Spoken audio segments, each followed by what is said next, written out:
Boa noite, pessoal. Hoje nós vamos dar continuidade ao nosso estudo sobre estudo da realidade contemporânea. Vamos abordar temas atuais que estão influenciando no nosso dia a dia e no dia a dia da sociedade brasileira. O tema que vamos estudar hoje é a pandemia do coronavírus e seus efeitos nas relações contratuais no Brasil. Então vamos lá. Em primeiro lugar, nós precisamos entender o que é um contrato. Contrato é uma espécie de negócio jurídico que depende, para a sua formação, da participação de pelo menos duas partes. É, portanto, um negócio jurídico bilateral ou plurilateral, isto é, com duas pessoas ou mais. E quais são os princípios básicos de um contrato? O que é que um contrato deve abranger? Primeiro, a autonomia da vontade. Depois nós vamos explicar isso. Supremacia da ordem pública. Consensualismo. Relatividade dos efeitos dos contratos. Obrigatoriedade dos contratos. Boa-fé e probidade.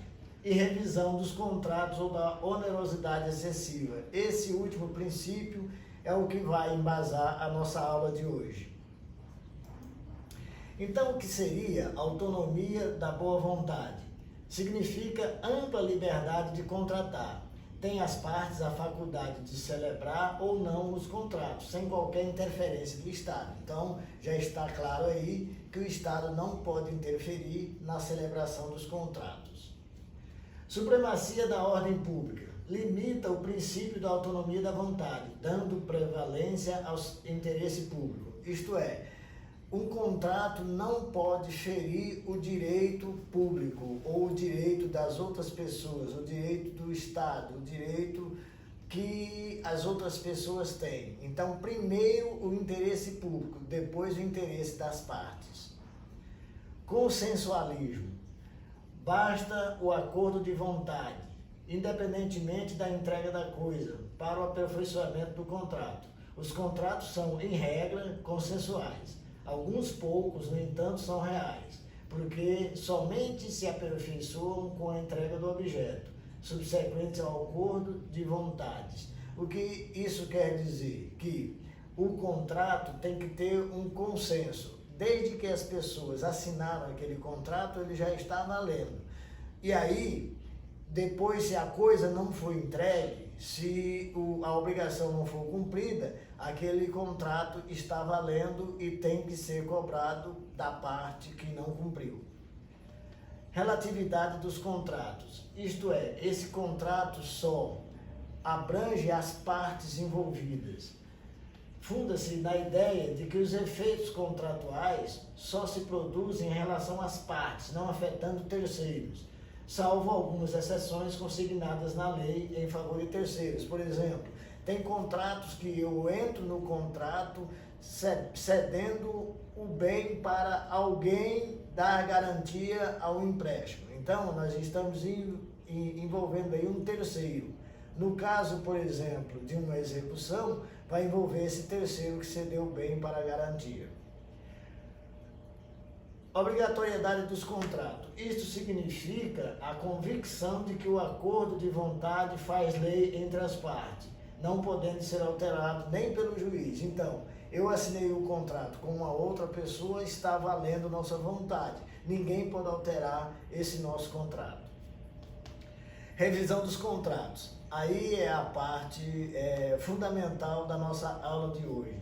Significa o seguinte, que também esses contratos podem ser revisados, porque podem acontecer algumas coisas, alguns fenômenos que impedem uma das partes de cumprir esse contrato. Logo, ele pode ser revisado, pode ser alterado o prazo, condições, formas de pagamento, valor de pagamento. Então, as cláusulas contratuais são modificadas em função de acontecimentos extraordinários e esses contratos podem ser modificados, é o que nós vamos estudar na aula de hoje. E por fim, o último princípio é boa-fé.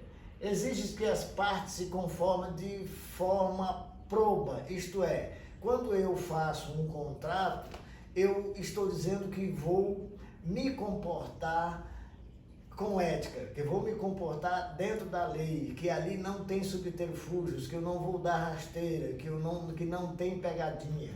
Então, isso significa o princípio da boa-fé e da probidade, é que entende que as partes vão ali para cumprir um contrato de boa-fé.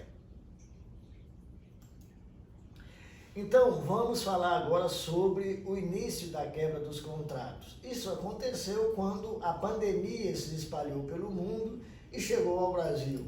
Então, ao chegar no Brasil e ter a possibilidade de uma propagação rápida, de uma contaminação de toda a população, o governo federal editou uma lei, a Lei 13.979, em 6 de fevereiro de 2020, que tinha alguns princípios básicos.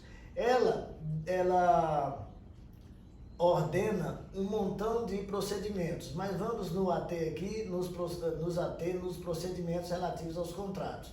Então, um dos procedimentos é o isolamento social, que é a proibição do funcionamento das atividades não essenciais. Então, de cara, esta lei já proibia o funcionamento das atividades que não fossem essenciais. Exemplo, fornecimento de comida, atendimento médico, segurança, os serviços essenciais para a manutenção da ordem da população.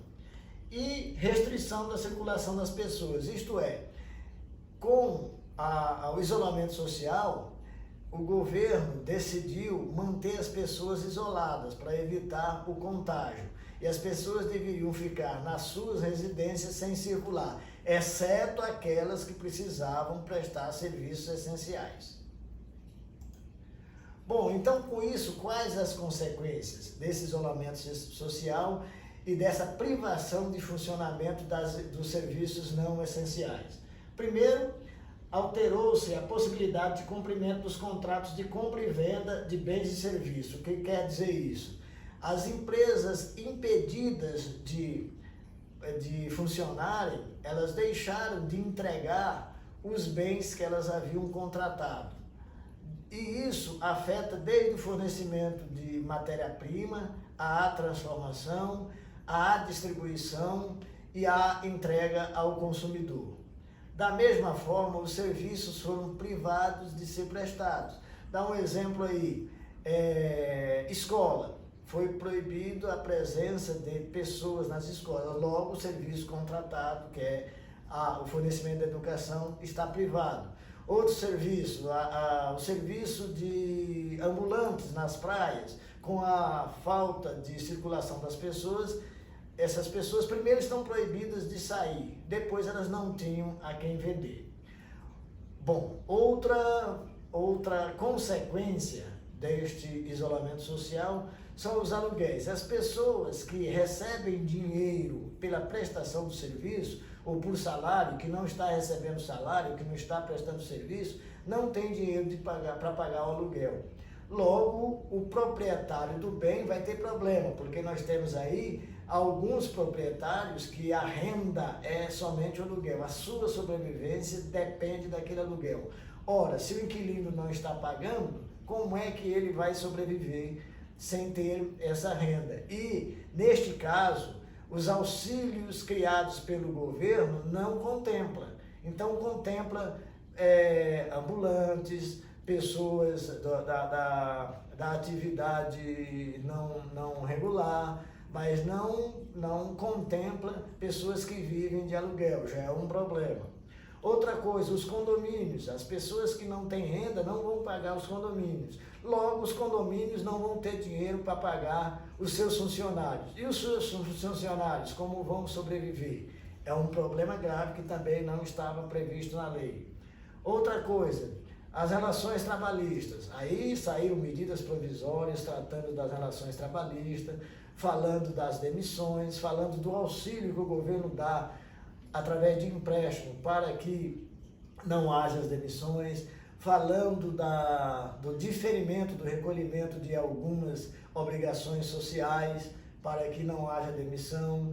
Falou também da possibilidade de reduzir salário com acordo entre as partes, o que já é uma coisa complicada. Falou da antecipação de férias, então se a empresa não está funcionando, para que o funcionário está em casa ganhando dinheiro sem trabalhar? Então antecipou-se as férias, tendo aí a flexibilidade do patrão não precisar pagar antecipadamente, com 2 dias de antecedência, do início das férias, o salário e os benefícios das férias. Então, já é uma outra complicação para o empregado, que vai ficar em casa de férias sem ter aquele adiantamento salarial. Mas isso ele vai receber no dia do pagamento normal.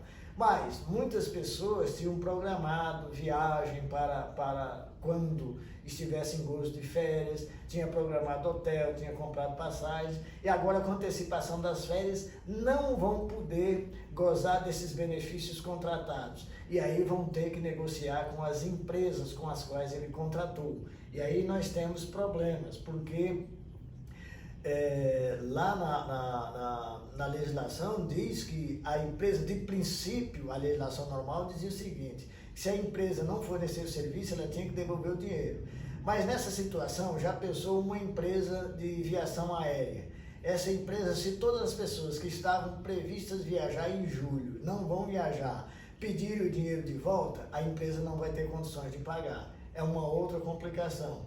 Por outro lado, por antecipação, essas pessoas que estão de férias ou que tinham programado viagem, não pode de antemão programar uma nova viagem, porque não vai saber, não sabe aí quando terá férias ou quando terminará esse isolamento social. Quanto à dívida ativa dos municípios, dos estados e da União, também os municípios tomaram providências, os estados tomaram providência, a própria União tomou providências, mas algumas providências que nós vamos ver que não são as esperadas pelo público, ou as que realmente resolvem os problemas do público. Vamos lá.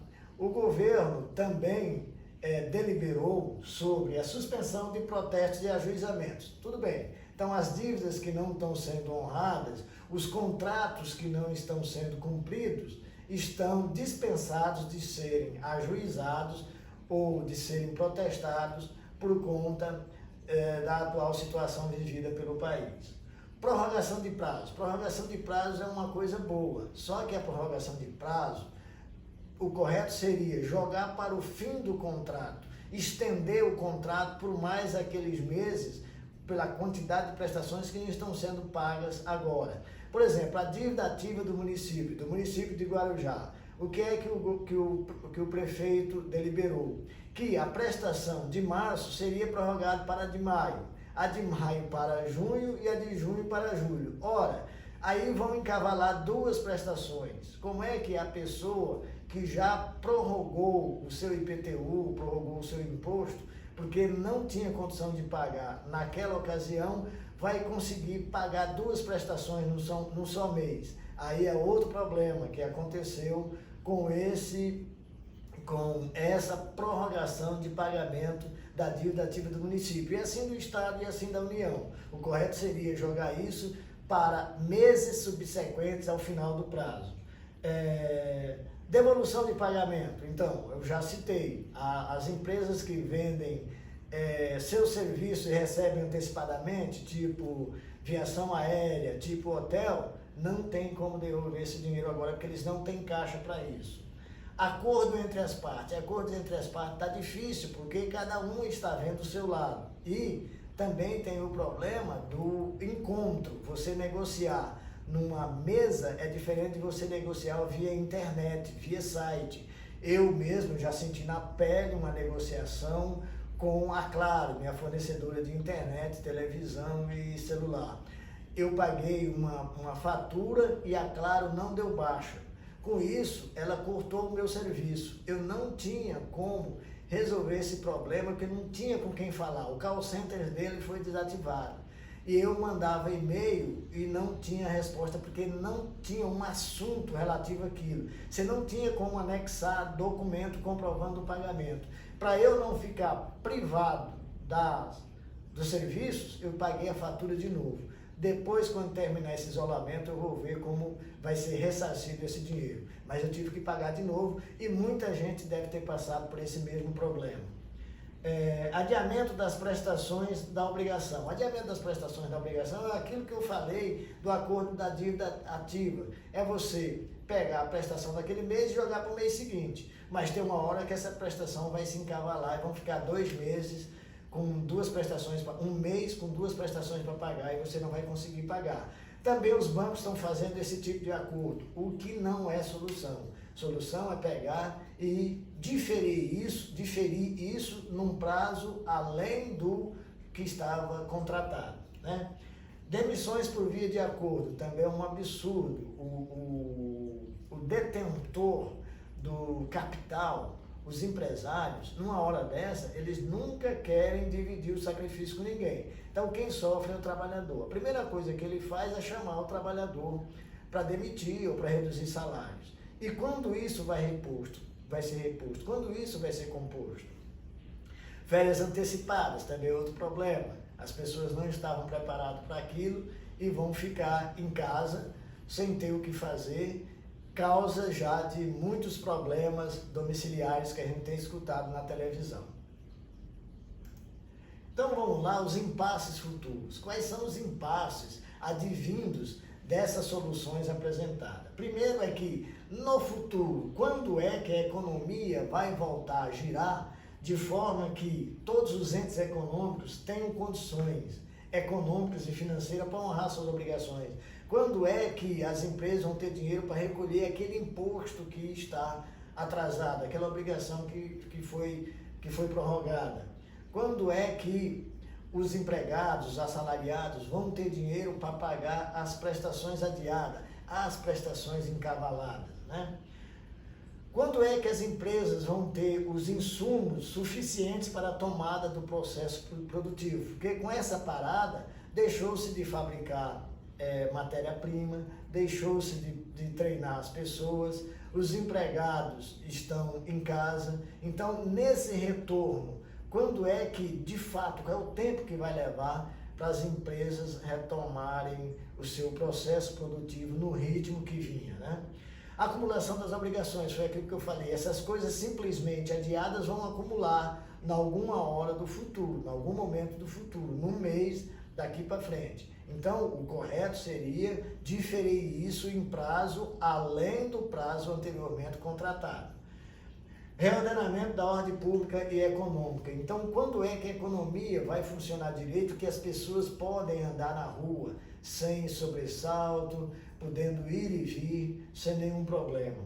Aliás, eu ainda volto a falar dessa acumulação de obrigações, fazendo uma análise da faculdade, da educação.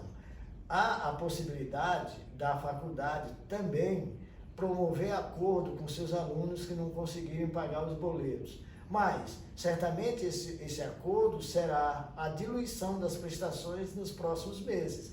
Tem gente que já estava pagando aquela prestação já no aperto, né? Já ultrapassando 30% do seu salário. E aí, diluindo essas prestações, somando-se a essas já existentes, vai ficar maior que 30%. É uma questão de cobrança ilegal. Precisamos ver como é que isso vai ser resolvido depois do fim dessa pandemia. Então, vamos falar mais especificamente agora da revisão dos contratos, que é um daqueles princípios dos contratos, a possibilidade de revisão dos contratos. Ele pode ser revisado quando houver a configuração de eventos extraordinários e imprevistos. Pronto, essa pandemia se enquadra aí. Não estava previsto, é um evento extraordinário que assolou o mundo inteiro. Então, todos os contratos podem ser revistos com base nesse princípio contratual.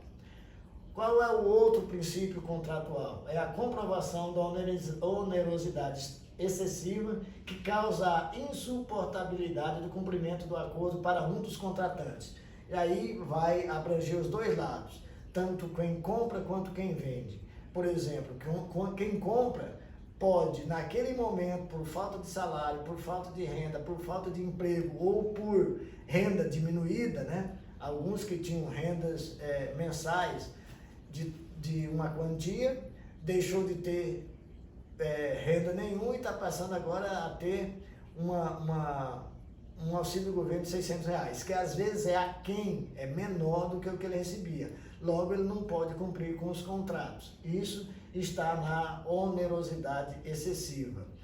Por outro lado, também o fornecedor de bens, os empresários, eles também às vezes não têm o bem para fornecer naquela forma, daquele jeito do contratado, tipo as escolas. As escolas não podem fornecer a educação que foi contratada nas aulas presenciais por conta do isolamento social. É também uma forma de revisão de contrato que certamente vai ser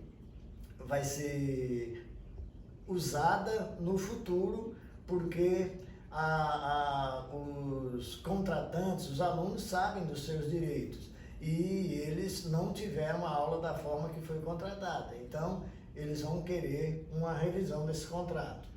E, por fim, que o contrato seja de execução de continuidade ou de execução diferida. Então, para você fazer esse tipo de revisão, quando você tem prestações sequenciais.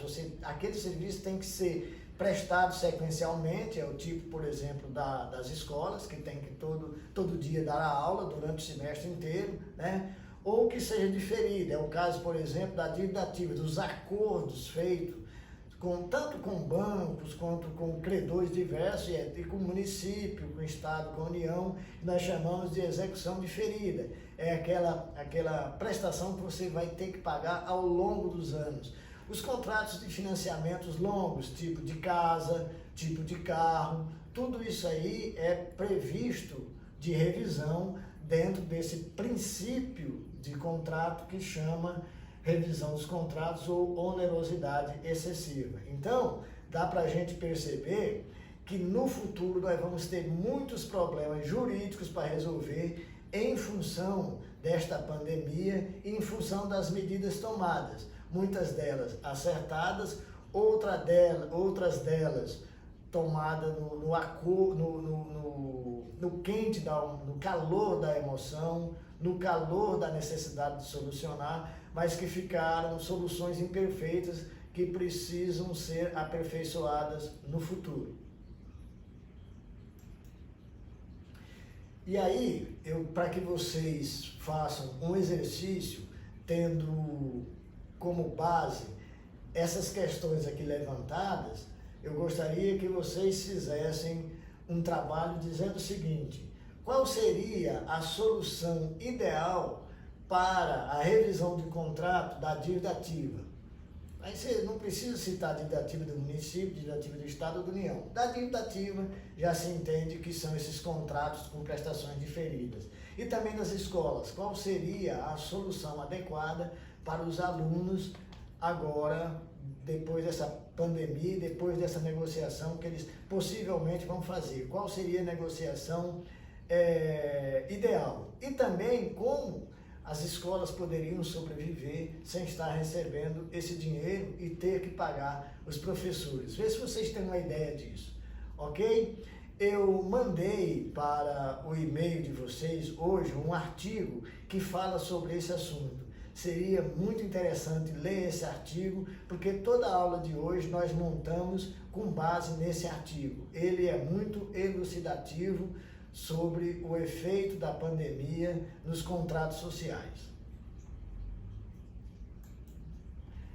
E eu espero que tenham gostado da aula, que aproveitem o artigo, que repassem os slides que eu passei para vocês, que fique bem entendido que os contratos têm formas de revisão, desde que atendido aqueles requisitos. Boa noite para todos.